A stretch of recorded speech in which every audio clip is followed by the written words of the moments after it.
Assalamualaikum warahmatullahi wabarakatuh. Perkenalkan, nama saya Majia SEMM, Direktur Utama Perumda PDM Tirta Marta Kota Yogyakarta.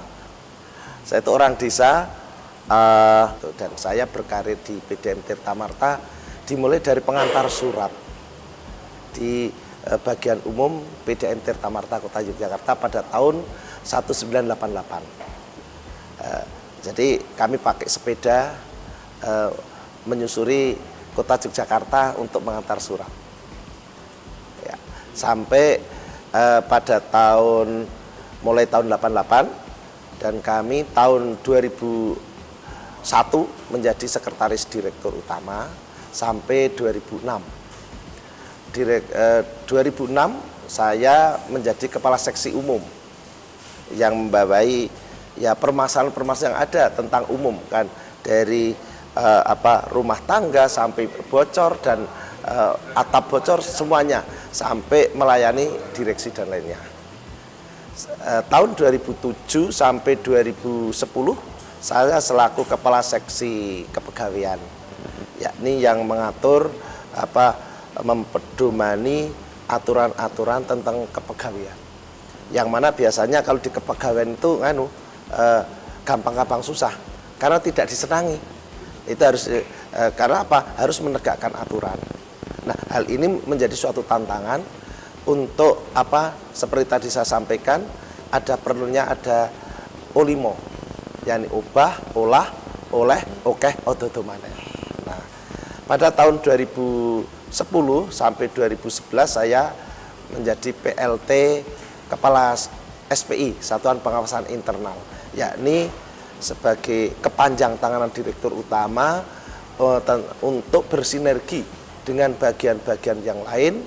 Apabila ada sesuatu permasalahan bisa kita selesaikan lebih dulu sebelum ada pemeriksaan baik dari KAP, dari BPKP maupun BPK maupun inspektorat, sehingga bisa berjalan dengan baik. Dan tahun 2011 sampai 2012 itu saya sebagai kepala SPI definitif, dan 2012 sampai 2019 saya selaku kepala bagian umum yang membawai dari tadi SDM, rumah tangga, umum, sekretariat, pergudangan dan lain-lain. Nah, tahun 2019 saya diberi amanah oleh Pak Wali Kota selaku pada jabatan Direktur Bidang Umum untuk masa jabatan 2019 sampai 2024. Namun demikian pada tahun 2020, persisnya tanggal 30 Juli 2020, dipercaya oleh Pak Wali Kota untuk menjabat Direktur Utama sampai sekarang ini. Di samping Direktur Utama, saya juga sebagai dosen di Universitas Jana Badra di Fakultas Ekonomi Yogyakarta. Juga saya sebagai untuk mengisi tutor diklat air minum di seluruh Indonesia serta asesor dari BNSP Jakarta. Yang pertama adalah tadi saya mengalir saja tadi. Yang kedua adalah jabatan itu amanah dan tidak bisa kita itu saya harus ini, itu tidak. Tapi ada suatu kepercayaan yang harus dijalankan. Nah, selanjutnya bagaimana saya selalu menyampaikan pikiran, tenaga saya dan lainnya akan saya wakafkan di sisa umur. Nah, di sisa umur ini untuk meningkatkan pelayanan air minum yang mana seperti tadi saya sampaikan kebutuhan nomor 2 setelah udara ini. Sehingga maka diperlukan tata kelola. Kalau bicara air minum berarti bicara 4 permasalahan, yakni air baku, bagaimana kita mendapatkan air baku, baik itu dari air tanah maupun air permukaan. Yang kedua, pengolahannya bagaimana agar sesuai dengan Peraturan Menteri Kesehatan nomor 492 tahun 2010 tentang syarat-syarat kualitas air minum. Yang ketiga, bicara distribusi. PDM Yogyakarta itu baru umur 104 tahun sejak zaman Belanda, sehingga perpipaannya banyak yang bocor. Nah, ini tantangan bagaimana meningkatkan pelayanan, tapi bagaimana juga kita harus berinvestasi baik dari dana PDM sendiri maupun dari penyertaan modal daerah. Nah, yang keempat adalah pelayanan. Bagaimana produksi air minum PDM Yogyakarta itu bisa diterima oleh masyarakat secara kontinu dan berkualitas. Nah, untuk mengelola ini maka diperlukan adalah 4 pilar yang saya sampaikan, yakni bagaimana tata kelolanya, yang kedua adalah manajemen risikonya, yang ketiga ada rentabilitasnya, dan yang keempat pendanaannya. Nah, ini empat hal ini akan menjadikan PDM itu akan semakin baik, bersinergi. Maka salah satu zaman digital sekarang ini, 2 hal yang perlu disiapkan oleh PDAM atau organisasi-organisasi lainnya, yakni SDM yang berkualitas dan IT yang terintegrasi. Jabatan tadi adalah amanah. Amanah yang tanggung jawab pertama harus dipertanggungjawabkan kepada Allah Subhanahu wa taala. Juga yang kedua dipertanggungjawabkan kepada masyarakat. Nah, apabila kedua-duanya ini bisa berjalan bersinergi, maka akan terjadi peningkatan kualitas yang baik, yakni didukung oleh sumber daya manusia yang handal maupun integrasi. Maka kami selalu melakukan sinergi baik dengan perbankan, baik dengan Shopee, baik dengan kantor pos dan lain-lainnya untuk mendekatkan pelayanan PDM ini kepada masyarakat, sehingga pelanggan akan bayar dimanapun di seluruh Indonesia bisa apabila ada BRI, ada BPD, ada Mandiri, ada Shopee, ada Gojek, ada apalagi kantor pos dan lain-lainnya. PDAM Tirta Marta Yogyakarta itu berdiri aslinya pada gambar itu 1916. Namun baru kita 1918 dan baru 1 Agustus kemarin ulang tahun yang ke-104. Nah, dalam perjalanannya pada waktu zaman 1918 sampai 1942 itu dikelola oleh Belanda, namanya Waterleiding Hopdrits itu. Tahun 42 sampai 1945 namanya adalah berganti nama pada zaman Jepang Tepas Tirta Marta. Nah, dari Tepas Tirta Marta itu yang mimpin adalah KRT Insinyur Mertonegoro.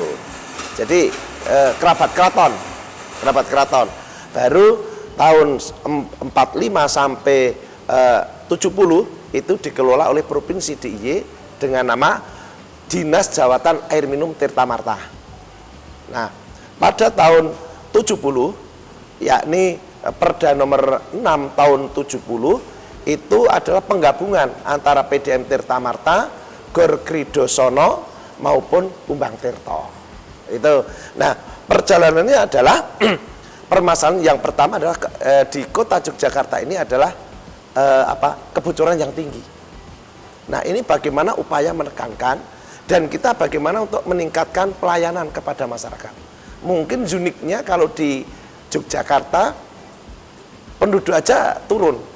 Tahun 2020-2021 itu ada penurunan sekitar 1,5% jumlah penduduk.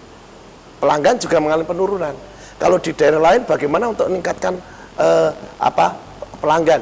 Kalau di Jogja bagaimana kita berekspansi agar layanan masyarakat juga baik? Namun demikian kita berekspansi dengan tarif kesepakatan. Yang kedua kami juga ekspansi dengan AMDK. Air minum dalam kemasan, yakni kami AMDK ini pada posisi bukan kuantitas tapi kualitas yang kita jual. Setelah pandemi, yakni kami berinovasi. Yang pertama adalah dengan dengan AMDK. Yang kedua kami berusaha mencari pendanaan dari luar karena PDM tidak mampu, ya kita dengan penyertaan modal daerah. Kita dapat penyertaan modal sekitar 73 miliar. Yang mana dari itu kalau masnya ke Jogja sejak tahun 2020 jalan-jalan protokol kami bongkar untuk pemasangan pipa di malam hari. Itu kecuali itu inovasi kami adalah AMDK. air minum dalam kemasan tadi dengan nama Ayo Tirta Marta. Jadi apapun makanannya, camilannya, minumnya tetap Ayo Tirta Marta. Program baru insya Allah di tahun 2023 ulang tahun yang ke-105 kami akan mencanangkan kampung PDAM atau kelurahan PDAM. Artinya apa? Minimal 75% masyarakat di kelurahan atau desa tersebut berlangganan PDAM. Nanti akan kita berikan suatu CSR atau apa. Yang kedua adalah kami akan meningkatkan digitalisasi. Ini penting karena kalau kita tidak mempersiapkan diri sejak sekarang, yang namanya era digitalisasi, kalau kita tidak melek tentang IT, maka kita akan ketinggalan juga. Maka kami akan mensinkronkan secara tahapan-tahapan, yakni digitalisasi. Yang ketiga adalah kami akan melakukan peningkatan sumber daya manusia. Karena sumber daya manusia ini penting. Untuk apa? Untuk mampu bersaing dalam meningkatkan pelayanan. Yang kedua, SDM ini jadikan aset. Jangan dijadikan biaya. Kalau dijadikan aset, sehingga akan meningkat loyalitasnya, dedikasinya kepada perusahaan. Roso Handar Beni. Kami bangga sebagai karyawan PDAM yang sudah 35 tahun. Yang kedua adalah pelayanan air minum di kota Yogyakarta sudah semakin baik. Pengaduan dan lain-lain sudah mendekati zero. Digitalisasi sudah ada peningkatan. Terus selanjutnya adalah kami adalah berpedoman kalau perusahaannya baik, maka karyawan juga harus sejahtera. Nah itu yang penting. Nah, di samping itu adalah kami juga akan memberikan bentuk-bentuk reward maupun punishment. Kalau punishment itu datang dari pegawai, bukan dari manajemen. Itu. Yang ketiga adalah pelayanan tadi sudah mendekati zero.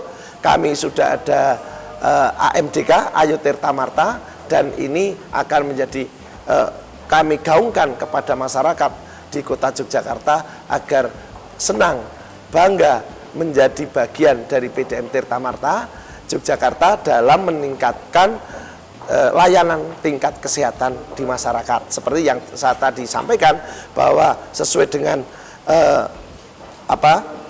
dengan PBB 100 anggota negara itu mengatakan di Asia Tenggara akan terjadi penurunan air sekitar 10-30 cm per tahun. Ini menjadi garapan yang harus dilaksanakan oleh semua pihak dengan konservasi tanah,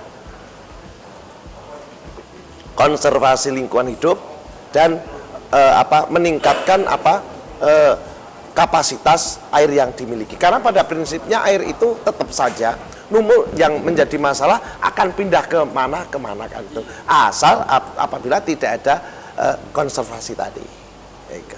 Mimpi besar kami ke depan sesuai dengan program pemerintah Pak Jokowi, yakni tahun 2029 itu adalah masyarakat harus terlayani air minum yang layak dan aman. Sehingga dan air minum di kota Yogyakarta itu sebenarnya sudah air minum di reservoir kami. Tapi karena permasalahan di jaringan distribusi yang banyak bocor dan lain-lain itu.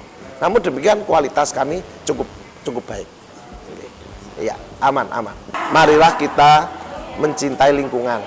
Yang pertama, yang kedua adalah manfaatkan air secara efisien, efektif dan efisien, dan minumlah air sesuai dengan peraturan perundang-undangan, yakni Permenkes 492 tahun 2010. Insya Allah air minum produk PDAM Yogyakarta sudah memenuhi syarat air minum.